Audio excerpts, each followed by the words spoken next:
Namaste. A very happy morning to all my dear students, teachers, and the administrative department, as well as the coordinators. We welcome you all to today's science session of Vidya Shakti. My name is Ashwita Malnad, and I'm your science tutor. So, wish you all a very, very happy morning. Having said that, it is so nice to see you on video, girls in white dress. So it reminds me of my school days where Wednesday and Saturday means white dress, isn't it? So it's a very lovely day for you all. I wish it to be a lovely day. So in today's session, we shall start a very new chapter. Before me starting the chapter, I have a very, very important thing that I need to share to you. So I shall share my screen. So hope you all can see my screen. You can see a eminent personality here. So can anyone take a guess and tell who is this?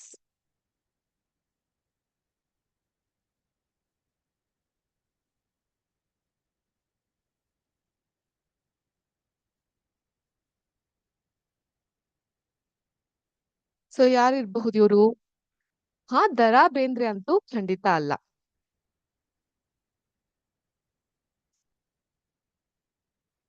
He's not Dara Bendre. Any guesses? Wild guesses? Who is he? I'll give you a hint. He's an educationist who has done a lot to the field of education.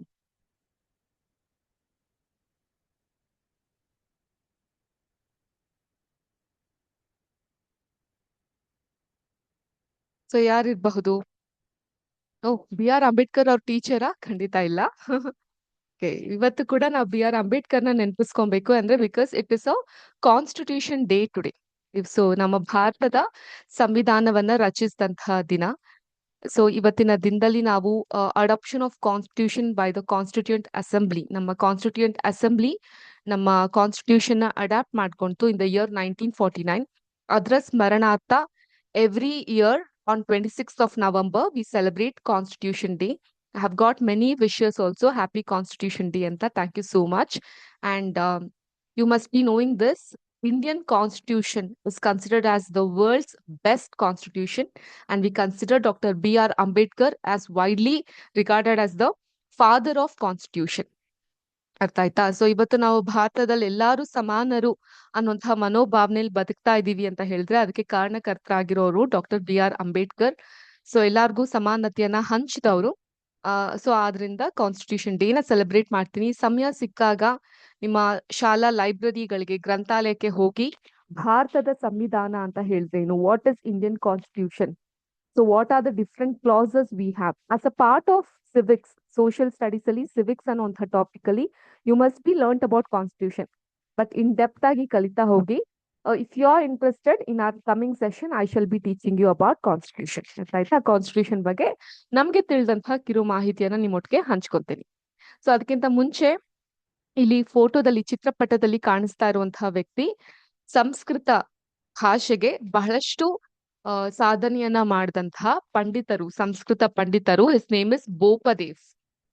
ಬೋಪದೇವ್ ಬಹುಶಃ ನಿಮ್ಗೆ ಶಾಲೆಯಲ್ಲಿ ಪಾಠಗಳಲ್ಲಿ ಇವ್ರ ಹೆಸರುಗಳನ್ನ ಕೇಳಿರಬಹುದು, ಕಂಡಿರಬಹುದು. So I remember in my school days in Hindi we had a chapter about Bopadev. I still remember this chapter because he such a influential person in the education.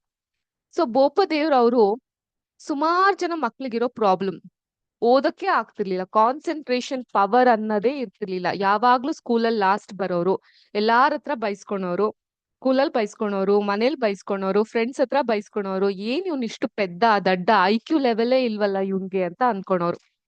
ಎಷ್ಟೇ ಕಷ್ಟಪಟ್ಟು ಓದಿದ್ರು ಕೂಡ ವಿದ್ಯೆ ಅನ್ನೋದು ತಲೆಗೆ ಹತ್ತುತ್ತಾ ಇರ್ಲಿಲ್ಲ. ಸೊ ಇವರ ಒಂಥರ ಪಾಪದ ವ್ಯಕ್ತಿ ತರ ಇದ್ರು. He was very ಮೀಕ್. ಆಯ್ತಾ? ಇದನ್ನ ಕಂಡಂತಹ ಟೀಚರ್ ಒಬ್ರು, ಪುಟ ನಿನ್ಗೆ ವಿದ್ಯೆನ ತಲೆಗೆ ಹತ್ತಲ್ಲ ಅನ್ಸುತ್ತೆ, education is not for you, it's not cup of your tea. So ಆದ್ರಿಂದ ನೀನ್ ಏನ್ ಮಾಡು, ಮನೆಗ್ ಹೋಗ್ಬಿಡು, ಮನೆಗೆ ಏನಾದ್ರೂ ಹೆಲ್ಪ್ ಮಾಡ್ತಾ ಬಾ, ಮನೆ ಕೆಲ್ಸ ಮಾಡ್ತಾ ಬಾ, ಹಸು ಮೇಯ್ಸೋದು, ಎಮ್ಮೆ ಮೇಯ್ಸೋದು, ಅಥವಾ ಅಡ್ಗೆಗೆ ಹೆಲ್ಪ್ ಮಾಡೋದು, ಅಥವಾ ನೀರನ್ ತಂದ್ ಕೊಡೋದು, ಈ ರೀತಿ ಮನೆ ಕೆಲ್ಸಕ್ ನೀನ್ ಇದ್ಬಿಡು, ಓದು ಬರಹ ನಿನ್ಗಲ್ಲಪ್ಪ ಅಂತ ಹೇಳ್ತಾರೆ. ಆಯ್ತು ಗುರುಗಳೇ ಅನ್ಕೊಂಡು ಬೋಪದೇವ್ ಮನೆಗ್ ಹೋಗ್ತಾರೆ. ಮನೆಗ್ ಹೋಗೋಕ್ಕಿಂತ ದಾರಿ ಮಧ್ಯದಲ್ಲಿ ಬೋಪದೇವ್ಗೆ ಏನಾಗುತ್ತೆ, ತುಂಬಾ ಬಾಯಾರಿಕೆ ಆಗುತ್ತೆ. ಸೊ ಬಾಯಾರಿಕೆ ಆದಾಗ ಏನ್ ಮಾಡ್ತಾರ ಅವರು, ಅಲ್ಲೊಂದ್ ಬಾವಿ ಕಾಣಿಸುತ್ತೆ. ಬಾವಿ ಹತ್ರ ಒಂದಿಷ್ಟು ಜನ ಹೆಂಗಸರು ನೀರನ್ನ ಸೇದ್ತಾ ಇರ್ತಾರೆ. ಇದ್ ಕಾಣಿಸಲ್ವಾ ಇಮೇಜು? ದೊಡ್ಡದ್ ಮಾಡ್ಲಾ? ಇದ್ ಕಾಣಿಸ್ತಾ ಇದ್ಯಾ? ಸೊ ಇಲ್ಲಿ ಒಂದಿಷ್ಟು ಜನ ಹೆಂಗಸರುಗಳು ಬಾವಿಯಿಂದ ನೀರನ್ನ ಸೇದುತ್ತಾ ಇರ್ತಾರೆ. ಓಕೆ. ಸೊ ಅಲ್ಲಿ ಹೋದಂತಹ ಬೋಪದೇವ್ಗೆ ಏನಾಗುತ್ತೆ, ನೀರ್ ಕುಡಿಯೋಣ ಅಂತ ಹೋದಾಗ ಅವ್ರು ಏನೋ ಒಂದು ಅದ್ಭುತವಾಗಿರೋದ್ ನೋಡ್ತಾರೆ. ಏನದು? ಈ ಕಲ್ಲಿನ ವೆಲ್ ಏನಿರುತ್ತಲ್ಲ, ಬಾವಿ ಏನಿರುತ್ತಲ್ಲ, ಸೊ ಅದು ಈ ಬಿಂದಿಗೆ ಇಟ್ಟು ಇಟ್ಟು ಇಟ್ಟು ಇಟ್ಟು ಅದ್ರ ಮೇಲೆ ಮಾರ್ಕ್ಗಳು ಕಾಣಿಸ್ತಾ ಇರುತ್ತೆ. ಅದೇ ರೀತಿ ಈ ಹಗ್ಗ ಏನಿರುತ್ತಲ್ಲ, ಅದು ಸೌದ್ ಹೋಗ್ಬಿಟ್ಟಿರುತ್ತೆ. ಕಂಪ್ಲೀಟ್ ಆಗಿ ಸೌದ್, ಒಂದು ರೋಪ್ ಪೂರ್ತಿ ಸೌದ್ ಹೋಗ್ಬಿಟ್ಟಿರುತ್ತೆ. ಸೊ ಹೇಗೆ ಯೂಸ್ ಮಾಡಿ ಮಾಡಿ ಮಾಡಿ ಗಮನಿಸಿರ್ತೀರಾ? ನಾವು ಕೂಡ ಸಾಮಾನ್ಯವಾಗಿ ಈ ಬಾವಿ ಕಡೆ ಎಲ್ಲ ಹೋದಾಗ ನಿಮ್ಮ ಮನೆ ಹತ್ರ ಏನಾದ್ರು ವೆಲ್ಸ್ ಏನಾದ್ರು ಇದ್ರೆ, if you go near the well you can see the rope is completely ಏನಾಗಿರುತ್ತೆ, ಅದ್ ಯೂಸ್ ಮಾಡಿ ಅದೊಂದು ಶೇಪ್ ಬಂದಿರುತ್ತೆ ಅಲ್ವಾ? ಅದೇ ರೀತಿ ಆ ಬಿಂದಿಗೆಗಳ ಶೇಪ್ ಆ ಕಲ್ ಮೇಲೆಲ್ಲ ಇರುತ್ತೆ. ಎಷ್ಟೋ ಸಲ ನೀರಿನ ಡ್ರಾಪ್ಲೆಟ್ಸ್ ಬಿದ್ದು ಬಿದ್ದು ಆ ಜಾಗಗಳೆಲ್ಲ ಈ ರೀತಿ ಆಗಿ ಹೋಗ್ತಿರುತ್ತೆ. ಸೊ ಆಗ ಬೋಪದೇವ್ಗೆ ತಲೆಗೇನೋ ಸ್ಟ್ರೈಕ್ ಆದಂಗ ಆಗುತ್ತೆ. ಅಲ್ಲ, ದಿನಾ ಇವ್ರು ಬಂದು ಬಾವಿಲ್ ನೀರ್ ಸೇದ್ಕೊಂಡ್ ಹೋಗ್ತಾ ಆ ಬಿಂದಿಗೆನ ಬಾವಿಯ ಕಲ್ ಮೇಲೆ ಇಟ್ಟು ಇಟ್ಟು ಆ ಕಲ್ಲಿನ ಶೇಪೇ ಚೇಂಜ್ ಆಗಿ ಹೋಗ್ಬಿಟ್ಟಿದೆ. ಜಸ್ಟ್ ಏನ್ರಿಂದ, ನೀರ್ನಿಂದ ಕಲ್ಲಿಂದ ಆ ಬಾವಿಯ ಶೇಪೇ ಚೇಂಜ್ ಆಗಿ ಹೋಗ್ಬಿಟ್ಟಿದೆ. ಸೊ ಇವ್ರು ಹಾಕೋ ಈ ಮಿನಿಮಲ್ ಪರಿಶ್ರಮಕ್ಕೆ ಒಂದು ಕಲ್ಲೇ ತನ್ನ ಶೇಪ್ ನ ಚೇಂಜ್ ಮಾಡ್ಕೊಂತು ಅಂತ ಹೇಳಿದ್ರೆ, ನಾನ್ ತುಂಬಾ ಶ್ರದ್ಧೆಯಿಂದ ಓದ್ಲಿಕ್ ಶುರು ಮಾಡಿದ್ರೆ ಮೈ ಎಂಟೈರ್ ಪರ್ಸನಾಲಿಟಿ ಚೇಂಜಸ್. ನನ್ನ ಮೆದುಳು ಕಲ್ಲಿನಂತ ಏನ್ ಗಟ್ಟಿ ಏನಿಲ್ಲ ಅಲ್ವಾ? ಇಸ್ ಆ human brain stuff like a stone? ಖಂಡಿತ ಇಲ್ಲ ಅಲ್ವಾ? ಸೊ ಏನಾಗುತ್ತೆ, ನಾವು ನಿರಂತರವಾಗಿ ಪರಿಶ್ರಮ ಆಗ್ತಾ ಹೋದಾಗ ಹೇಗೆ ಕಲ್ಲು ತನ್ನ ಶೇಪ್ ಅನ್ನ ಚೇಂಜ್ ಮಾಡ್ಕೊಳುತ್ತೋ, how we are able to change the shape of a stone, similarly we will be able to change the shape of a mindset. So ಆಗ ಏನ್ ಮಾಡ್ತಾರೆ ಬೋಪದೇವ್, ವಾಪಸ್ ಮನೆಗ್ ಹೋಗಲ್ಲ, ಶಾಲೆಗೆ ಹೋಗ್ತಾರೆ. ಹೋಗಿ ಅವ್ರ ಶಿಕ್ಷಕರ ಹತ್ರ ಹೇಳ್ತಾರೆ, ಸರ್ ನಾನು ಇನ್ನೂ ಪರಿಶ್ರಮ ಹಾಕ್ತೀನಿ sir, I shall work even more hard. Work ಮಾಡಿ ಕುತ್ಕೊಂಡು ಪಾಠನ ಕಲ್ತು ನಾನ್ ಸಾಧನೆ ಮಾಡೇ ಮಾಡ್ತೀನಿ ಅಂತ ಶಪಥ ಮಾಡ್ತಾರೆ. ಅದಾದ್ಮೇಲೆ ಅವ್ರ ಹಿಂದೆ ತಿರ್ಗಿದ್ ಮಾತೇ ಇಲ್ಲ. ಬಿಕಾಸ್ ನೀವೆಲ್ಲ ಇಗ್ನಿಷನ್ ಬಗ್ಗೆ ಕೇಳಿದಿರಲ್ಲ, ಆತರ ಒಂದು ಇಗ್ನಿಷನ್ ಅವ್ರ ಮನ್ಸಲ್ಲಿ ಹುಟ್ಬಿಟ್ಟಿರುತ್ತೆ. ಆ ಇಗ್ನಿಷನ್ ಇಂದ ಬೋಪದೇವ್ ಒಬ್ಬ ದೊಡ್ಡ ಸಾಧಕನಾಗ್ತಾರೆ. ಪದ್ಮ ವಿಭೂಷಣ ಪ್ರಶಸ್ತಿ ಅವ್ರಿಗೆ ಸಿಗುತ್ತೆ. ಸೊ ಆಚಾರ್ಯ ಅಂತ ಕರ್ಸ್ಕೊಂತಾರೆ. ಸಂಸ್ಕೃತ ವಿಭಾಗಕ್ಕೆ, for the field of Sanskrit he becomes a scholar. And in the Sanskrit grammar, ಹೇಗೆ ನಮ್ಗೆ ಕನ್ನಡದಲ್ಲಿ ವ್ಯಾಕರಣ ಇದೆಯೋ, ಇಂಗ್ಲಿಷ್ ನಲ್ಲಿ ಗ್ರಾಮರ್ ಇದೆಯೋ, ಅದೇ ರೀತಿ ಸಂಸ್ಕೃತ ಭಾಷೆಯಲ್ಲೂ ಕೂಡ ವ್ಯಾಕರಣ ಇರುತ್ತೆ, ಗ್ರಾಮರ್ ಇರುತ್ತೆ. ಆ ಗ್ರಾಮರ್ ಫೀಲ್ಡ್ಗೆ ತುಂಬಾ ಕೊಡುಗೆಯನ್ನ ಕೊಡ್ತಾ ಹೋಗ್ತಾರೆ ಬೋಪದೇವ್ ಅವರು. ಓಕೆ. ಸೊ ಈ ಒಂದು ಕಥೆಯಿಂದ, ಇದ್ಯಾವುದೋ ಅಜ್ಜಿ ಕತೆ, ಗುಬ್ಬಿ ಕತೆ ಅಲ್ಲ, ನಿಜವಾಗ್ಲೂ ನಡೆದಂತಹ ಕತೆ. ಎಷ್ಟೋ ವರ್ಷಗಳ ಹಿಂದೆ ನಡೆದಂತಹ ಕತೆ. ಇದರಿಂದ ನಮ್ಗೆ ಏನ್ ಅರ್ಥ ಆಗುತ್ತೆ? ನಿರಂತರವಾದಂತಹ ಪರಿಶ್ರಮ, ಅದನ್ನ ನಾವು ಇಂಗ್ಲಿಷ್ ನಲ್ಲಿ ಕನ್ಸಿಸ್ಟೆನ್ಸಿ ಅಂತ ಕರಿತೀವಿ. ಕನ್ಸಿಸ್ಟೆನ್ಸಿ ಇದ್ದಾಗ ಒಂದು ಕಲ್ಲು ಕೂಡ ಅದರ ಒಂದು ಶೇಪ್ ಅನ್ನ ಬದಲಾಯಿಸ್ಕೊಳೋ ಹಾಗೆ ನಾವು ಕೂಡ ನಮ್ಮ ಮನಸ್ಥಿತಿನ ಬದಲಾಯಿಸ್ಕೋಬಹುದು. ಈಗ ನೀವೆಲ್ಲ ಕೂತಿದಿರಲ್ಲ ಇಲ್ಲಿ, ಇದ್ರಲ್ಲಿ ತುಂಬಾ ಬ್ರೈಟ್ ಆಗಿರೋರು ಇರ್ತಾರೆ, ತುಂಬಾ ಬೇಗ ನಾನು ಹೇಳೋ ಕಾನ್ಸೆಪ್ಟ್ ನ ಕ್ಯಾಚ್ ಮಾಡ್ಕೊಳೋರು ಇರ್ತಾರೆ, ಅಥವಾ ತುಂಬಾ ನಿಧಾನವಾಗಿ ಅರ್ಥ ಮಾಡ್ಕೊಳೋರು ಇರ್ತಾರೆ ಅಲ್ವಾ? ಬಟ್ ನೀವ್ ನಿಧಾನವಾಗಿ ಅರ್ಥ ಮಾಡ್ಕೊಂಡ್ರೂ ಪರವಾಗಿಲ್ಲ, ಬಟ್ ಪರಿಶ್ರಮವನ್ನ ಹಾಕ್ತಾ ಪ್ರತಿದಿನ on a every daily basis, if you be on a consistent ಆಗಿ ನೀವು ಕಲಿತಾ ಹೋದಾಗ ನಿಮ್ಮ ಕಲಿಕೆ ಅನ್ನೋದು ಬಹಳ ಬಹಳ ಸುಲಭ ಆಗ್ತಾ ಬರುತ್ತೆ. ಓಕೆ, ಅರ್ಥ ಆಯ್ತಾ? ಇಷ್ಟ ಆಯ್ತಾ ಕತೆ? ಸೊ ಅದರಿಂದ ಒಂದ್ ಮಾತ್ ಹೇಳ್ತಾರೆ, ಏನು? Small disciplines repeated with consistency every day lead to great achievements gain slowly over time. ಏನ್ ಹಂಗಂದ್ರೆ, ನಿಮ್ಗೆಲ್ಲ ಮೊಲ ಮತ್ತೆ ಆಮೆ ಕತೆ ಗೊತ್ತಾ? Do you all know the story of hare and tortoise? ಏನು ಹೇರ್ ಅಂಡ್ ಟಾರ್ಟೈಸ್ ಕತೆದ ಸಾರಾಂಶ ಏನು? Can someone say me the summary of hare and tortoise ಕತೆ? Rabbit and the tortoise one.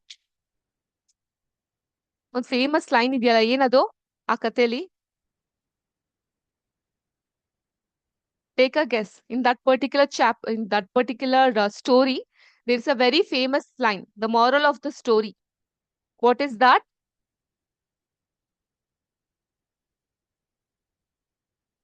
Hard work will give the success. Good. But there is another line.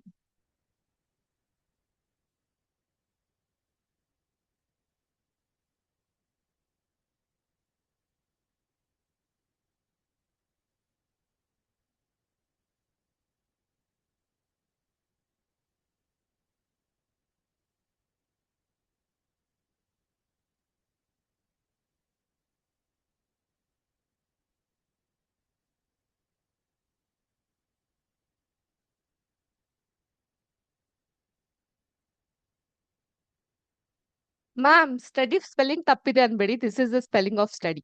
Okay, here slow and steady. Steady ಅಂದ್ರೆ study ಅಲ್ಲ, ಓದೋದಲ್ಲ. Steady ಅಂದ್ರೆ again consistency, discipline ಆಗಿ same thing follow ಮಾಡೋದು. ನಿಧಾನವಾಗಾದ್ರೂ ಕೂಡ ಪ್ರತಿದಿನ same thing ಮಾಡ್ತಾ ಹೋದಾಗ ಖಂಡಿತವಾಗ್ಲೂ one or the other day you are going to win the race. Similarly, in Bopadev's story also, the same thing is being applicable. ನಿಧಾನವಾಗಾದ್ರೂ ಪರವಾಗಿಲ್ಲ. In your case also, if you're slow also, that's all fine. But you have to be steady. Steady ಅಂದ್ರೆ consistent, ಪ್ರತಿದಿನ ಅದನ್ನೇ ಮಾಡ್ತಾ ಹೋಗ್ಬೇಕು. So ಅಂದ್ರೆ ಕಲಿಕೆನ ಮಾಡ್ತಾ ಹೋಗ್ಬೇಕು. ಅವಾಗ ಏನಾಗುತ್ತೆ, ನೀವು ಖಂಡಿತ ಸಕ್ಸಸ್ಫುಲ್ ಆಗ್ಲಿಕ್ಕೆ ಸಾಧ್ಯ ಆಗುತ್ತೆ. Small disciplines repeated with consistency every day lead to great achievements. ತುಂಬಾ ದೊಡ್ಡ ದೊಡ್ಡ ಸಾಧನೆ ಮಾಡ್ಲಿಕ್ಕಾಗುತ್ತೆ. ನಿಧಾನ ಆಗ್ಬೋದು, ಬಟ್ ಅದು ಖಂಡಿತ ಸಾಧ್ಯ ಆಗತ್ತೆ. ಇನ್ನೊಂದ್ ಮಾತು ಹೇಳ್ತಾರೆ, ನಂಗೆ ತುಂಬಾ ಇಷ್ಟ ಆಗಿರೋದು, continuous effort, not strength or intelligent, is the key to unlock your potentiality. ಇದನ್ ಬೇಕಾದ್ರೆ ನೋಟ್ ಮಾಡ್ಕೊಳ್ಳಿ, ದೊಡ್ಡದಾಗಿ ಬರ್ಕೊಳ್ಳಿ, ದಪ್ಪ ದಪ್ಪ ಅಕ್ಷರಗಳಲ್ಲಿ ಬರ್ಕೊಳ್ಳಿ ಇದನ್ನ. ಸೊ ನೀವು ನಿಮ್ಮ ಸ್ಟ್ರೆಂತ್ ಏನಿದೆ, ನಿಮ್ ಶಕ್ತಿ ಏನಿದೆ, ಅಥವಾ ನೀವ್ ಎಷ್ಟು ಬುದ್ಧಿವಂತರಾಗಿದ್ದೀರಾ, ಅದಕ್ಕಿಂತ ಮುಖ್ಯವಾದದ್ದು ಕಂಟಿನ್ಯೂಸ್ ಆಗಿ ನೀವು ಹಾಕುವಂತಹ ಎಫರ್ಟ್. ಪ್ರತಿದಿನ ನೀವು ಹಾಕುವಂತ ಎಫರ್ಟ್, ಅದೇ ನಿಮ್ಮೊಳಗಿರುವಂತಹ ಪೊಟೆನ್ಶಿಯಾಲಿಟಿಯನ್ನ, ಶಕ್ತಿಯನ್ನ ಆಚೆ ತರ್ಲಿಕ್ಕೆ ಸಾಧ್ಯವಾಗೋದು. ಓಕೆ, ಇದಕ್ ನಾನು ಸುಮಾರಷ್ಟು ಎಕ್ಸಾಂಪಲ್ ನ ಕೊಡಬಹುದು. ರಜನಿಕಾಂತ್ ಅಂತ ಒಬ್ರು ಆಕ್ಟರ್ ಇದ್ದಾರೆ, ಗೊತ್ತಾ ನಿಮ್ಗೆ? ತಮಿಳ್ ಆಕ್ಟರ್. ಕನ್ನಡದವ್ರೆ ಅವರು, ಆದ್ರೆ ತಮಿಳ್ ಭಾಷೆಯಲ್ಲಿ ಅಭಿನಯಿಸ್ತಾರೆ. ಸೊ ಅವರು ಅವರ ಒಂದು ಅಭಿನಯದ ಬಗ್ಗೆ, ಲುಕ್ಸಿನ ಬಗ್ಗೆ, ಅವರ ಒಂದು ನಟನ ಚಾತುರ್ಯದ ಬಗ್ಗೆ, ಅವನ ಡೈಲಿ ಬೇಸಿಸ್ ಈ ಪುಟ್ ದ ಎಫರ್ಟ್. ಹಾಗಾಗಿ ಅವ್ರಿಗಿಂತ ತುಂಬಾ ಸುಂದರವಾಗಿರುವಂತಹ ನಟರು, ಅಥವಾ ಅವ್ರಿಗಿಂತ ತುಂಬಾ ಚೆನ್ನಾಗಿ ಆಕ್ಟ್ ಮಾಡೋ ನಟರು ಮುಂದೆನೂ ಕೂಡ ಅವ್ರನ್ನ ಎದ್ ನಿಲ್ಲಿಕ್ಕೆ ಸಾಧ್ಯ ಆಯ್ತು.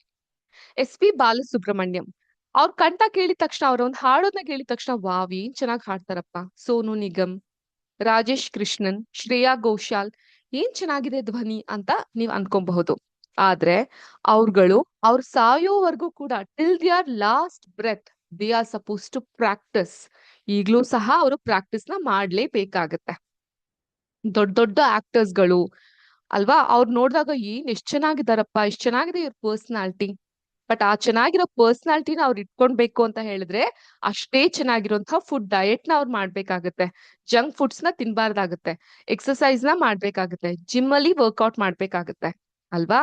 ಸೊ ನೀವ್ ಯಾರೇ ಆಗಿರಿ, ಯಾವ್ದೇ ಫೀಲ್ಡ್ ಅಲ್ಲಿ ಇರಿ, ಈಗ ಅಂಬಾನಿ ಎಷ್ಟೊಂದೆಲ್ಲ ಶ್ರೀಮಂತಿಕೆ ಇದೆ, ಆದ್ರೂ ಕೂಡ ಪ್ರತಿದಿನ ಅವ್ರುಗಳು ಅವರ ಒಂದು ವಹಿವಾಟುಗಳ ಬಗ್ಗೆ ಗಮನವನ್ನ ಹರಿಸ್ಬೇಕಾಗತ್ತೆ. ಓಕೆ, ಸೊ ಆದ್ರಿಂದ whoever you are, please put the continuous effort in your field. Your strength and intelligence secondary. ಕೆಲವ್ರಿಗೆ ಒಂದು ಕಾನ್ಫಿಡೆನ್ಸ್ ಇರುತ್ತೆ, ನನ್ ಹ್ಯಾಂಡ್ ರೈಟಿಂಗ್ ಸಖತ್ತಾಗಿದೆಪ್ಪ, ನನ್ ಇಂಗ್ಲಿಷ್ ವೊಕ್ಯಾಬ್ಲರಿ ಸೂಪರ್ ಆಗಿದೆ, ನಾನ್ ಏನಕ್ಕೆ ಓದ್ಬೇಕು, ಇದೆಲ್ಲ ನನ್ ಕೇಕ್ ವಾಕ್ ಅಂತ ಅನ್ಸುತ್ತೆ. ನೋ, ಅದು ಓವರ್ ಕಾನ್ಫಿಡೆನ್ಸ್ ಆಗುತ್ತೆ. ಗೊತ್ತಾಯ್ತಾ? So on this day of constitution, for you little kids, definitely constitution ದೊಡ್ಡ ದೊಡ್ಡ ಕ್ಲಾಸಸ್ ಅರ್ಥ ಆಗದೆ ಹೋದ್ರು ಕೂಡ ಈ ಒಂದು ಮಾರಲ್ ಆಫ್ ದ ಸ್ಟೋರಿ ನಿಮ್ಗೆ ಅರ್ಥ ಆಗಿರುತ್ತೆ ಅನ್ಸುತ್ತೆ. So from today onwards, no matter you are intelligent or dunce, last exam ಅಲ್ಲಿ ಎಷ್ಟು ಮಾರ್ಕ್ಸ್ ಬಂದಿದೆ, ದಟ್ ಡಸಂಟ್ ಮ್ಯಾಟರ್.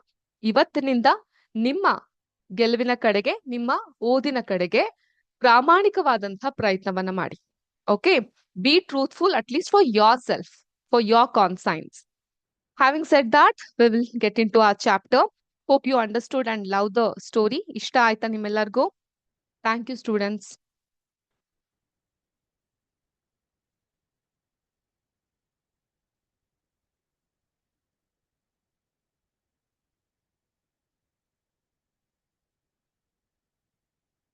ಸೊ ಸಾಮಾನ್ಯವಾಗಿ ಮಕ್ಕಳಿಗೆ ಸೈನ್ಸ್ ಅಲ್ಲಿ when you have topics with biology you would like more. But physics ಅಥವಾ chemistry ಬಂತು ಅಂದ್ರೆ ಒಂದ್ ಸ್ವಲ್ಪ ಆಚೆ ಈಚೆ ಆಗುತ್ತೆ. But this particular topic, I tell you, it's very interesting. That is nothing but the chemical effects of electric current.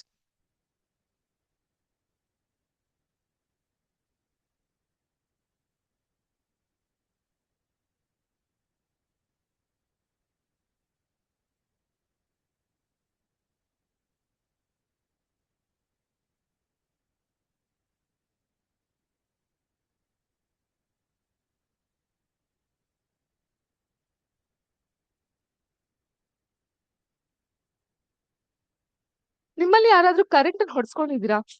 I mean just current ಹೊಡ್ಸ್ಕೊಂಡಿದ್ದೀರಾ, ದೊಡ್ಡದಾಗೇನೋ ಆಗಿರ್ಬೇಕು ಅಂತ ಅಲ್ಲ. ದೊಡ್ಡದಾಗೇನೋ ಆಗಿರ್ಬೇಕಂತಲ್ಲ, ಜಸ್ಟ್ ಅದೊಂದು ಸ್ಪಾರ್ಕ್ ತರ ಹೊಡ್ಸ್ಕೊಂಡಿದ್ದೀರಾ ಕರೆಂಟ್ ಅಲ್ಲಿ ಯಾರಾದ್ರೂ? ನಾನಂತೂ ಸಿಕ್ಕಾಪಟ್ಟೆ ಸಲ ಹೊಡ್ಸ್ಕೊಂಡಿದ್ದೀನಿ. ಚಿಕ್ಕವರಿದ್ದಾಗ್ಲಂತೂ ಆ ಸಾಕೆಟ್ ಇರುತ್ತಲ್ಲ ಈ ತರವಾಗಿ. Yes ma'am. ಓ, ನಮ್ ಪಾರ್ಟಿಯವ್ರು ಬೇಕಾದಷ್ಟು ಜನ ಇದ್ದಾರೆ. ಈ ತರ ಸಾಕೆಟ್ 2 ಹೋಲ್ ಅಲ್ಲಿ ಕೈ ಹೀಗಿಡ್ತಾ ಇದ್ದೆ, ಏನಾಗುತ್ತೆ ನೋಡೋಣ ಅಂತ. ಸೊ ಅವಾಗ ಕರೆಂಟ್ ಹೊಡಿತಾ ಇತ್ತು. But please don't do anyone, ಯಾರು ಅದನ್ನ ಮಾಡ್ಲಿಕ್ಕೆ ಹೋಗ್ಬೇಡಿ. ಸೊ ಕರೆಂಟ್ ಹೊಡೆದಾಗ ಹೇಗಾಗುತ್ತೆ, ಕೈ ಜುಮ್ ಹಿಡ್ದಂಗ್ ಆಗುತ್ತೆ ಅಲ್ವಾ? ಅಥವಾ ಈ ಕೈನ ಒದ್ದೆ ಮಾಡ್ಕೊಂಡು ಯಾವ್ದಾದ್ರು ಎಲೆಕ್ಟ್ರಿಕಲ್ ಗ್ಯಾಜೆಟ್ಸ್ ಗಳು, ಅಪ್ಲಯನ್ಸಸ್ ಮುಟ್ದಾಗ, ಈ ಮಿಕ್ಸಿ ಹಾಕ್ಬೇಕಾದ್ರೆ ಎಲ್ಲ, ಮಿಕ್ಸರ್ ಗ್ರೈಂಡರ್ ನಲ್ಲಿ ಮಿಕ್ಸಿ ಆನ್ ಮಾಡ್ಬೇಕಾದ್ರೆ ಒದ್ದೆ ಕೈಯಲ್ಲಿ ಮಾಡಿದಾಗ ಅಲ್ಲೂ ಕರೆಂಟ್ ಹೊಡ್ಸ್ಕೊಂಡಿರ್ತೀವಿ ನಾವು. ಅಥವಾ ಈ ಟಿವಿನ ಏನಾದ್ರು ಒದ್ದೆ ಕೈಯಲ್ಲಿ ಬರ್ಸ್ತಾ ಇರ್ಬೇಕಾದ್ರೆ ಕರೆಂಟ್ ಹೊಡೆದಿರುತ್ತೆ ಅಲ್ವಾ? ಅದು ಸಿಕ್ಕಾಪಟ್ಟೆ ಡೇಂಜರಸ್. ಸೊ ಆದ್ರಿಂದ ಈ ಒದ್ದೆ ಕೈಗಳಲ್ಲಿ ಕರೆಂಟ್ ನಾವು ಮುಟ್ಬಾರ್ದು. ಯಾಕೆ ಮುಟ್ಬಾರ್ದು ಅಂದ್ರೆ, ವಾಟರ್ ಏನಿದೆ ಅಲ್ಲ, water is a very good conductor of electricity. ಆ ಕಾರಣದಿಂದ. ಸೊ ಇದ್ರ ಬಗ್ಗೆ ಬೇಸಿಕ್ ಆಗಿ ನಿಮ್ಗೆ ಗೊತ್ತಿರುತ್ತೆ. In your earlier classes and all, you know how an electric current pass through. Good conductors, bad conductors of electricity. ಅಲ್ವಾ? On the other hand, materials which do not allow the electric current to pass through them, ಅದನ್ನ ನಾವು bad conductors or poor conductors of electricity ಅಂತ ಕರಿತೀವಿ. So ಅದೇ ರೀತಿ tester ಅಲ್ಲೆಲ್ಲ test ಮಾಡೋದು. Do you all remember in your class 6 you had done tester ಎಲ್ಲ test ಮಾಡೋದು. ಸೊ ಅದರಿಂದ ಈ ಕಾಪರ್, ಅಲ್ಯೂಮಿನಿಯಂ ಇವುಗಳೆಲ್ಲ ಎಲೆಕ್ಟ್ರಿಸಿಟಿನ ಕಂಡಕ್ಟ್ ಮಾಡುತ್ತೆ. ರಬ್ಬರ್ಗಳು, ಪ್ಲಾಸ್ಟಿಕ್, ವುಡ್ ಇದೆಲ್ಲ ಕಂಡಕ್ಟ್ ಮಾಡಲ್ಲ. ಇದ್ರ ಬಗ್ಗೆ ಎಲ್ಲ ನೀವು ತಿಳ್ಕೊಂಡಿದ್ರಿ, ಹೌದಾ? And also make sure that ಈ ಪಾಠವನ್ನ ಹೇಳ್ಕೊಡ್ತಿರ್ಬೇಕಾದ್ರೆ if there is any experiment, please try to do the experiment with the help of your teachers. Okay, ನೀವೇ ಏನೋ ಮಾಡ್ತೀವಿ ಅಂತ ದಯವಿಟ್ಟು ಹೋಗ್ಬೇಡಿ. Playing with current is very very dangerous. Having said that, in today's chapter, we shall learn and understand about basics about this electric current. Okay. Give me a moment. I shall share my screen.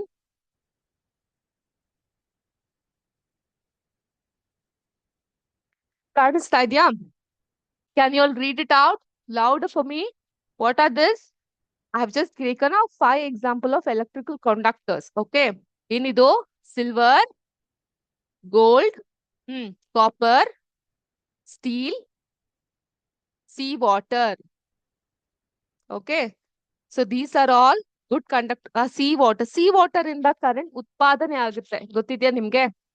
ಜಲಪಾತದಿಂದ, water falls ಇಂದ ಮೇಲಿಂದ ನೀರ್ ಬಂದಾಗ ಅಲ್ಲಿ ಕೆಳಗಡೆ ಚಕ್ರಗಳನ್ನ ಬಳಸಿ current ಅನ್ನ ಉತ್ಪಾದನೆ ಮಾಡ್ತಾರೆ. ಅದನ್ನ we call it as hydro electric power. We all remember hydro electric power, thermal power, power plants, ಇದ್ರ ಬಗ್ಗೆ ಎಲ್ಲ you had chapter. Okay. So these are various electrical conductors. Insulators andre. Okay, now tell me what is insulators? Gokak Falls, very good. That one for hydroelectric power, you got the answer. Good. But now what is insulators? Electrical insulators andre eno?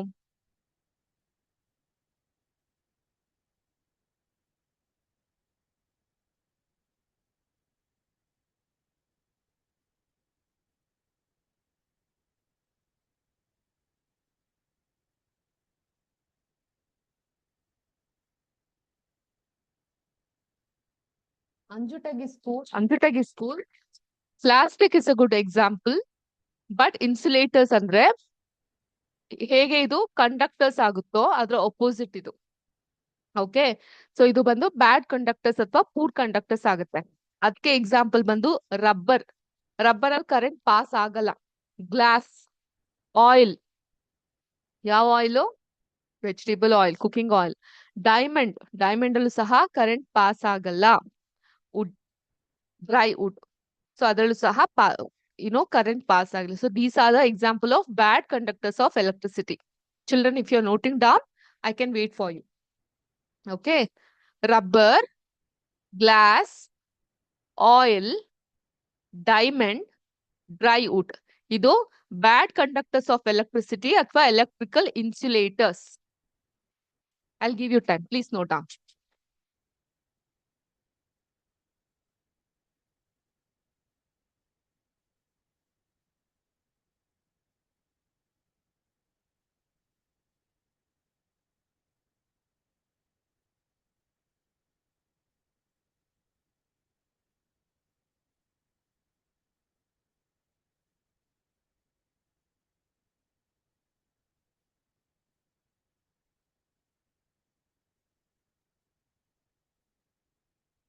Okay, that doesn't allow the electricity to pass. ಸುಮಾರಷ್ಟು ಜನ message ಕಳ್ಸಿದ್ರ, very good. So ಇದನ್ನ note ಮಾಡ್ಕೊಂಡ್ರಾ? Electrical conductors: silver, gold, copper, steel, sea water. Examples ಇನ್ನು ಸುಮಾರಷ್ಟಿದೆ. These are the example.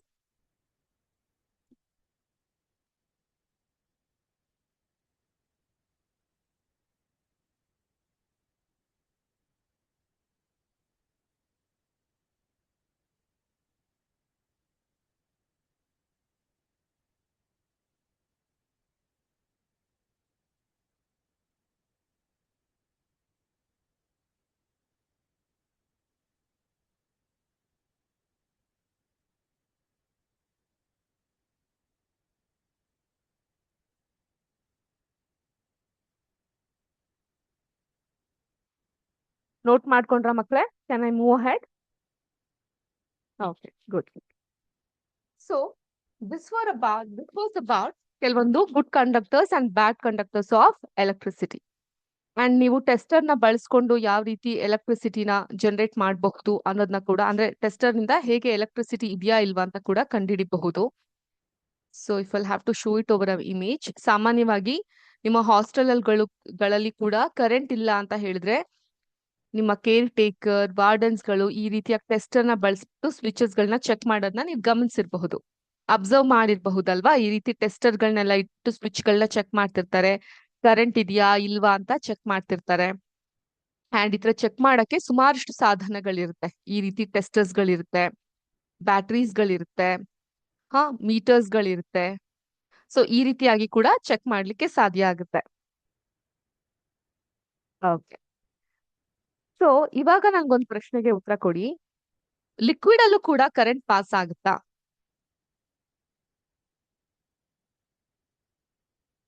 Liquids conduct electricity.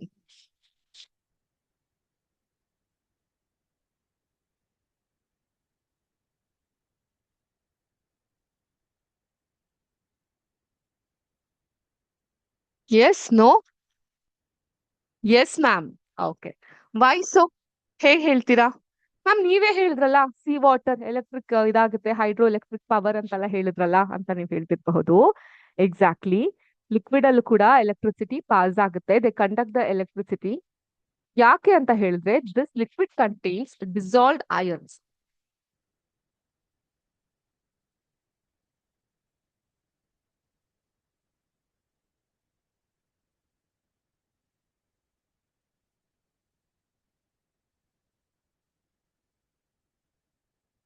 Ions ಗಳು dissolve ಆಗುತ್ತೆ, ಆದ್ರಿಂದ ಸಾಲ್ಟ್ ವಾಟರ್,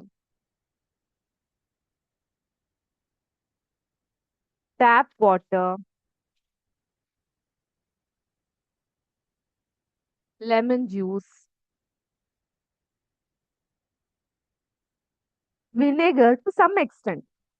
ಲೆಮನ್ ಜ್ಯೂಸ್ ಅಷ್ಟು ಎಫೆಕ್ಟಿವ್ ಅಲ್ದೆ ಹೋದ್ರು ಕೆಲವೊಂದು ಸ್ಥಳದಲ್ಲಿ ವಿನೆಗರ್ಗಳಲ್ಲಿ, ಸೊ ಇದು ಆಸಿಡಿಕ್ ಆಗಿರುತ್ತೆ. ಇದು ಗುಣವನ್ನ ಗಮನಿಸಿದಾಗ ಅದರಲ್ಲಿ ಆಸಿಡ್ ಇರುತ್ತೆ. ಯಾವ ಆಸಿಡ್ ಇರುತ್ತೆ? ವೆರಿ ಗುಡ್, ಸಿಟ್ರಿಕ್ ಆಸಿಡ್ ಇರುತ್ತೆ. ಓಕೆ, ಸೊ ಯಾವ್ದ್ಯಾವ್ದು ಅಸಿಡಿಕ್ ಆಗಿರುತ್ತೋ, ಈಗ ಸಾಲ್ಟ್ ವಾಟರ್ ಅಂತ ಹೇಳ್ದೆ. ಯಾಕೆ ಸಾಲ್ಟ್ ವಾಟರ್ ಅಲ್ಲಿ ಎಲೆಕ್ಟ್ರಿಸಿಟಿ ಕಂಡಕ್ಟ್ ಆಗುತ್ತೆ? ಯಾಕಂದ್ರೆ ಈ ಸಾಲ್ಟ್ ವಾಟರ್ ಅಲ್ಲಿ ಸೋಡಿಯಂ ಕ್ಲೋರೈಡ್ ಇರುತ್ತೆ. ಓಕೆ, ಸೊ ಈ ಸೋಡಿಯಂ ಕ್ಲೋರೈಡ್ ಏನ್ ಮಾಡುತ್ತೆ? ಅಯನ್ಸ್ ನ ಸುಮ್ನೆ ನೀವು ಬಹೆಟ್ ಮಾಡ್ಕೊಂಡು ಕಲಿಯೋದ್ಕಿಂತ ಅದ್ರ ಅರ್ಥ ಏನು ಅಂತ ಕಲ್ತ್ಕೊಂಡಾಗ ನಿಮ್ಗೆ ಈಸಿ ಆಗುತ್ತೆ. ಅರ್ಥ ಆಯ್ತಾ? ಸೊ ಇದರಲ್ಲಿ ಸೋಡಿಯಂ ಕ್ಲೋರೈಡ್ ಇರುತ್ತೆ.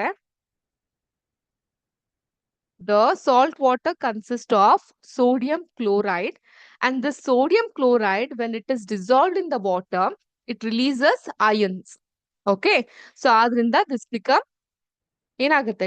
Good conductor of electricity. ಅದೇ ರೀತಿ ಟ್ಯಾಪ್ ವಾಟರ್ ಅಲ್ಲಿ ಎಷ್ಟೊಂದು ಮಿನರಲ್ಸ್ ಗಳಿರುತ್ತೆ, ಉಪ್ಪಿನ ಅಂಶಗಳಿರುತ್ತೆ, ಲವಣಗಳಿರುತ್ತೆ, ಕ್ರಿಸ್ಟಲ್ಸ್ ಇರುತ್ತೆ. ಸೊ ಆದ್ರಿಂದ ಇದ್ರಲ್ಲೂ ಕೂಡ ಅಯನ್ಸ್ ಅನ್ನೋದು ಬಿಡುಗಡೆ ಆಗುತ್ತೆ. ವಿನೆಗರ್ ವಿನೆಗರ್ ಕೂಡ ಒಂದು ಆಸಿಡಿಕ್ ಸೊಲ್ಯೂಷನ್. ಇದರಲ್ಲಿ ಎಸಿಟಿಕ್ ಆಸಿಡ್ ಅಂತ ಇರುತ್ತೆ. ಓಕೆ, ಅಸಿಟಿಕ್ ಆಸಿಡ್ ಅಂತ ಇರುತ್ತೆ. So this also dissociates into ions. Lemon juice ಅಲ್ಲಿ ಇದು ಕೂಡ ಅಸಿಡಿಕ್ ಸಿಟ್ರಿಕ್ ಇರುತ್ತೆ. So even this also dissolves the ions. ಹಾಗೇನೆ mercury Mercury bandu, it's a very good conductor of electricity. It's only liquid metal that is seen. So ಅದು free moving charged particles ಇರೋದ್ರಿಂದ mercury. Molten salts ಅಂತ ಇರುತ್ತೆ, which is very much ionic compound. ಅದು ಸಹ ಎಲೆಕ್ಟ್ರಿಸಿಟಿನ conduct ಮಾಡುತ್ತೆ. So ಒಂದು ಪದಾರ್ಥ ಅಥವಾ ಒಂದು ವಸ್ತು ಎಲೆಕ್ಟ್ರಿಸಿಟಿನ ಕಂಡಕ್ಟ್ ಮಾಡ್ಬೇಕಂದ್ರೆ ಅದರಲ್ಲಿ ಅಯನ್ಸ್ ಅನ್ನೋದು ಇರಬೇಕು. Okay, the ability of a liquid conduct electricity depends on the presence of the ions. ಹಾಗೇನೆ acids, bases and salt are the substances that breaks apart into positive and negative ions. ಎರಡು ions ಇರುತ್ತೆ, positive ಮತ್ತೆ negative ions. ಅದನ್ನ break ಮಾಡೋದ್ರಿಂದ so liquid ಅಲ್ಲಿ electricity conduct ಆಗುತ್ತೆ. ಅದೇ ರೀತಿ you have free ions that can move through the liquid carrying a electric current from one place to another. Okay, ಹಾಗಾದ್ರೆ ಎಲ್ಲಾ ಲಿಕ್ವಿಡ್ ಅಲ್ಲೂ ಕೂಡ ಎಲೆಕ್ಟ್ರಿಸಿಟಿ ಕಂಡಕ್ಟ್ ಆಗುತ್ತಾ? I gave you few example like salt water, tap water, lemon juice, vinegar, mercury, molten salt. ಇವೆಲ್ಲದರಲ್ಲೂ ಒಂದು ಏನಾಗುತ್ತೆ, liquid ಅಲ್ಲಿ electricity conduct ಆಗುತ್ತೆ. Okay ma'am, milk ಅಂತ ಅಂಜುಟಗಿ ಸ್ಕೂಲ್ ಇಂದ ನನ್ಗೆ ಮೆಸೇಜ್ ಮಾಡಿದ್ದಾರೆ. ಸೊ ನೀವ್ ಹೇಳಿ ನನ್ಗೆ, ಮಿಲ್ಕ್ ಅಲ್ಲಿ ಎಲೆಕ್ಟ್ರಿಸಿಟಿ ಕಂಡಕ್ಟ್ ಆಗುತ್ತಾ ಇಲ್ವಾ? ಮಿಲ್ಕ್ ಇಸ್ ಅ ಲಿಕ್ವಿಡ್, ಖಂಡಿತ ಹಾಗೆ ಆಗುತ್ತೆ. ಓಕೆ, ಹನಿಲಿ honey is also liquid. So ಹನಿಲ್ ಆಗುತ್ತಾ ಎಲೆಕ್ಟ್ರಿಸಿಟಿ ಕಂಡಕ್ಟ್ ಆಗುತ್ತಾ? ನೋ, ಹನಿಲಿ ಎಲೆಕ್ಟ್ರಿಸಿಟಿ ಕಂಡಕ್ಟ್ ಆಗಲ್ಲ. What about vinegar? ವಿನೆಗರ್ ಅಲ್ಲಿ ಎಲೆಕ್ಟ್ರಿಸಿಟಿ ಕಂಡಕ್ಟ್ ಆಗುತ್ತೆ, but not all the time. It depends upon the acetic acid. Okay, lemon juice, tap water ಇದರಲ್ಲೂ ಕೂಡ conduct ಆಗುತ್ತೆ. ವೆಜಿಟೇಬಲ್ ಆಯಿಲ್, ಆಗ್ಲೇ ಹೇಳ್ದೆ, ವೆಜಿಟೇಬಲ್ ಆಯಿಲ್ ಅಲ್ಲಿ ಎಲೆಕ್ಟ್ರಿಕ್ ಕರೆಂಟ್ ಪಾಸ್ ಆಗುತ್ತೆ. Is it a good conductor? No, the answer is no. Vegetable oil no. Okay, ಈಗ ಕೆಲವೊಂದು liquids ಗಳಲ್ಲಿ ಎಲೆಕ್ಟ್ರಿಸಿಟಿ ಕಂಡಕ್ಟ್ ಆಗಲ್ಲಪ್ಪ. ಯಾವ್ಯಾವ ಲಿಕ್ವಿಡ್ ಅಲ್ಲಿ ಕಂಡಕ್ಟ್ ಆಗಲ್ಲ? It's not a good conductor of electricity.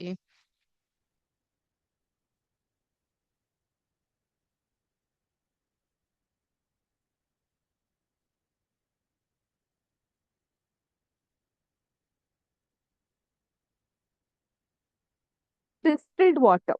ಯಾಕೆ distilled water madam? ಯಾಕಂತ ಹೇಳಿದ್ರೆ ಅಲ್ಲಿ ಏನ್ ಮಿನರಲ್ಸ್ ಕಾಣಿಸುತ್ತೆ ನಿಮ್ಗೆ?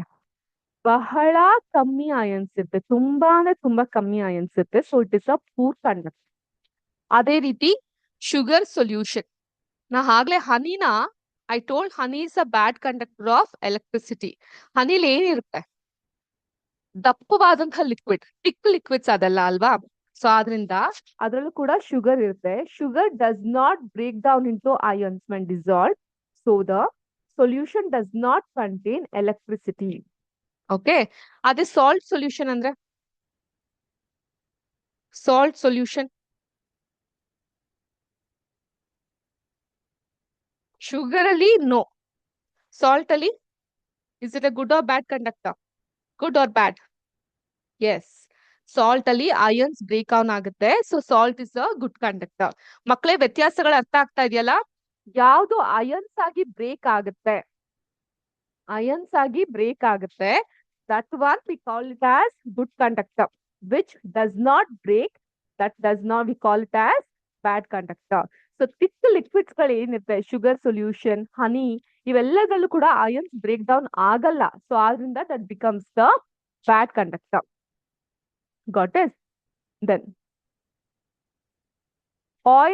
ಆಯಿಲ್ಸ್ ಅಲ್ಲೂ ಕೂಡ they lack the charged particles, so that makes them good conductor, bad conductor. Charge particles ಇರೋದಿಲ್ಲ, ಆದ್ರಿಂದ ಅದರಲ್ಲಿ ಎಲೆಕ್ಟ್ರಿಸಿಟಿ ಕಂಡಕ್ಟ್ ಆಗಲ್ಲ. So we got a question from one of the student. Ma'am, solution ಅಂತ ಹೇಳಿದ್ರೆ ಏನು? ಸೊಲ್ಯೂಷನ್ ಅಂತ ಹೇಳಿದ್ರೆ it is a homogeneous mixture of two or more substances. Okay, so where one substance is called as solute and the other substance is called as solvent. Okay, solution ಅಂತ ಹೇಳಿದ್ರೆ homogeneous mixture of two or more substance. ಈಗ sugar solution ಅಂತ ಹೇಳಿದ್ರೆ ಏನೇನಿರುತ್ತೆ? Water ಇರುತ್ತೆ, water ಅಲ್ಲಿ sugar ನ ನೀವು ಕಾಣಬಹುದು, that is a sugar solution ಅಲ್ವಾ? ಇದಕ್ಕೆ ಕಾಫಿ ಅಂತ ಹೇಳಿದ್ರೆ even that is a solution. You also put milk over here, you also put coffee over here, so that becomes a coffee solution. So ಎಲ್ಲಿ ಎರಡಕ್ಕಿಂತ ಹೆಚ್ಚು ವಸ್ತುಗಳಿರುತ್ತೆ, ಅದರಲ್ಲಿ ಒಂದು ಸಾಲ್ಯೂಟ್ ಆಗಿರುತ್ತೆ, the other one becomes the solvent. Solute ಅಂದ್ರೆ the substances that is dissolved ಅಂತ, solvent ಅಂದ್ರೆ ವಿಚ್ ಡಿಸಾಲ್ವ್ಸ್ ಅಂತ. ಈಗ ಇದರಲ್ಲಿ ವಾಟರ್ ಬಂದು ಸಾಲ್ವೆಂಟ್ ಆಗಿರುತ್ತೆ, ಹೆಚ್ಚಿರುತ್ತೆ ಅಲ್ವಾ, ಆ ಕಾರಣಕ್ಕಾಗಿ. ಶುಗರ್ ಬಂದು ಸಾಲ್ಯೂಟ್ ಆಗಿರುತ್ತೆ. This is about solution, solute and solvent. Okay, shampoo ma'am, ಯಾರಪ್ಪ ಇದು ಶಾಂಪೂ ಕೇಳಿರೋದು? Shampoo good conductor bad conductor ಎಲೆಕ್ಟ್ರಿಸಿಟಿದು? ಜಸ್ಟ್ ಇಮ್ಯಾಜಿನ್, ಶಾಂಪೂ ಹಾಕೊಂಡು ಸ್ನಾನ ಮಾಡ್ಬೇಕಾದ್ರೆ ಶಾಕ್ ಹೊಡಿಯುತ್ತಾ ಯಾರಿಗಾದ್ರು? ಸೊ ನಾವು you tell me, shampoo is a good conductor or bad conductor of electricity? Good, bad conductor. Okay, good. ಈ ರೀತಿ ಜನರಿಕ್ ಆಗಿರೋ ಕ್ವೆಶನ್ಸ್ ಕೇಳಬಹುದು ನೀವು, ಇಟ್ಸ್ ಗುಡ್. ಓಕೆ, ಸಂಜೆ ಕ್ಲಾಸ್ ಇರ್ತಲ್ಲ, ಸಂಜೆ ಕ್ಲಾಸ್ ಅಲ್ಲಿ I show you an activity, ಒಂದು ಸಿಮ್ಯುಲೇಷನ್ ಮೂಲಕ ಹೇಗೆ ಎಲೆಕ್ಟ್ರಿಕ್ ಸರ್ಕ್ಯೂಟ್ ಪಾಸ್ ಆಗುತ್ತೆ ಅನ್ನೋದನ್ನ ನಾವು ನೋಡಬಹುದು. ಅದೇ ರೀತಿ meanwhile you have an activity in your textbook with lemon juice and vinegar. ಅದನ್ನ ಸಹ ನಾನು ಎಕ್ಸ್ಪ್ಲೇನ್ ಮಾಡ್ತೀನಿ ನಿಮ್ಗೆ. Meanwhile you must understand, ಅದನ್ನ ಎಕ್ಸ್ಪ್ಲೇನ್ ಮಾಡಕ್ಕಿಂತ ಮುಂಚೆ ಇದ್ರ ಬಗ್ಗೆ ನೀವು ತಿಳ್ಕೊಳೋದು ತುಂಬಾ ಇಂಪಾರ್ಟೆಂಟ್. ಯಾವ್ದ್ರ ಬಗ್ಗೆ ಮ್ಯಾಮ್ ತೋರಿಸ್ತೀರಾ ನಮ್ಗೆ ಸ್ವಲ್ಪ? ಖಂಡಿತ. ಓಕೆ, ಸೊ ನನ್ನ ಸ್ಕ್ರೀನ್ ಎಲ್ಲರಿಗೂ ಕಾಣಿಸ್ತಾ ಇದೆಯಾ? Can you all see my screen? ಈಗ ಕಾಣಿಸ್ತಾ ಇದೆಯಲ್ಲ? ಸೊ ಅಲ್ಲಿ ಏನಿದು ಮಾಮೂಲಿ ಬ್ಯಾಟ್ರೀಸ್. ನಾವು ಸಾಮಾನ್ಯವಾಗಿ ರಿಮೋಟ್ ಶೆಲ್ಗಳಿಗಾಗ್ಲಿ, AC ಶೆಲ್ಗಾಗ್ಲಿ ಅಥವಾ ಬೇರೆ ಕಡೆ ಈ ಬ್ಯಾಟ್ರೀಸ್ ಗಳನ್ನ ನೋಡಿರಬಹುದು. ಈ ಬ್ಯಾಟ್ರಿ ಯಾವ ತರ ಇರುತ್ತೆ ಅನ್ನೋದನ್ನ ಅರ್ಥ ಮಾಡ್ಕೊಳ್ಳಿ. ಸೊ ಈ ಮೇಲ್ಭಾಗ ನೀವು ನೋಡಿರಬಹುದು, ಬ್ಯಾಟ್ರಿಲಿ plus mark and minus mark ಇರುತ್ತೆ. I have a battery here, but ಈ ಕ್ಯಾಮ್ರಾದಲ್ಲಿ ಅಷ್ಟು ಪರ್ಫೆಕ್ಟ್ ಆಗಿ ಅದ್ ನಿಮ್ಗೆ ಕಾಣಿಸೋದಿಲ್ಲ. ಸೊ ಏನಾಗುತ್ತೆ, ಬ್ಯಾಟ್ರಿಲಿ ಒಂದ್ ಕಡೆ ಮೇಲಿನ ಭಾಗ ಪಾಸಿಟಿವ್, ಕೆಳಗಡೆ ನೆಗೆಟಿವ್ ಟರ್ಮಿನಲ್ ಅಂತ ಎರಡು ಇರುತ್ತೆ. ಮಧ್ಯಭಾಗದಲ್ಲಿ ಎಲೆಕ್ಟ್ರೋಲೈಟ್ ಅಂತ ಇರುತ್ತೆ. This is how the battery is design. Okay, those who want to take a note of it, please note ಮಾಡ್ಕೊಳ್ಳಿ. ಆ ಬ್ಯಾಟ್ರಿ ಈ ರೀತಿಯಾಗಿರುತ್ತೆ, ಮೇಲ್ಭಾಗ ಪಾಸಿಟಿವ್ ಟರ್ಮಿನಲ್, ಕೆಳಭಾಗ ನೆಗೆಟಿವ್ ಟರ್ಮಿನಲ್, ಇಲ್ಲಿ ಎಲೆಕ್ಟ್ರೋಲೈಟ್ ಅಂತ ಇರುತ್ತೆ.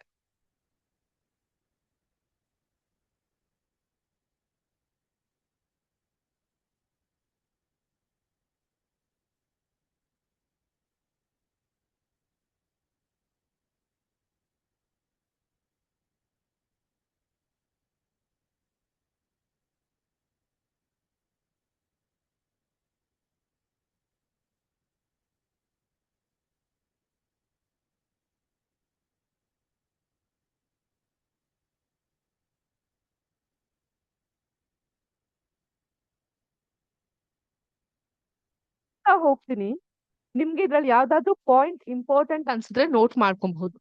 ಪ್ರತಿ ಪದವನ್ನ ನೀವು ಬರ್ಕೊಳ್ಳೋ ಅವಶ್ಯಕತೆ ಇಲ್ಲ. ಓಕೆ, ಈಗ ಇದನ್ನ ನಾವು ಎಲೆಕ್ಟ್ರಿಕ್ ಸೆಲ್ ಅಂತ ಕರಿತೀವಿ. ಎಲೆಕ್ಟ್ರಿಕ್ ಸೆಲ್ ಅಂದ್ರೆ ಏನು? What is an electric cell? An electric cell is a device that converts chemical energy into electrical energy. ಈಗ ಮಲ್ಟಿಪಲ್ ಚಾಯ್ಸ್ ಕ್ವೆಶನ್ ಅಲ್ಲ, 1 ಮಾರ್ಕ್ ಕ್ವೆಶನ್ ಕೇಳಿದಾಗ what is an electric cell? Electric cell, it is a device that converts the chemical energy into electrical energy. Okay. ರಾಸಾಯನಿಕ ಶಕ್ತಿಯನ್ನ ವಿದ್ಯುತ್ ಶಕ್ತಿಯಾಗಿ ಪರಿವರ್ತಿಸೋಕೆ ನಾವು electric cell ಅಂತ ಕರಿತೀವಿ. ಹೇಗೆ ಪರಿವರ್ತನೆ ಮಾಡುತ್ತೆ ma'am? What is the activity? Through redox. Redox ಅಂದ್ರೆ ರಿಡಕ್ಷನ್ ಆಕ್ಸಿಡೇಷನ್ ಅಂತ. ರಿಡಾಕ್ಸ್, REDOX ಅಂದ್ರೆ reduction oxidation reaction. Okay, electric cell andre it's a device that converts the chemical energy into electrical energy through a reduction oxidation reaction. It consists of 2 electrodes. Electrodes anta irutte, ಎರಡು electrodes irutte. ಒಂದು anode ಅಂತೀವಿ, ಮತ್ತೊಂದು cathode ಅಂತೀವಿ. anode, ANODE,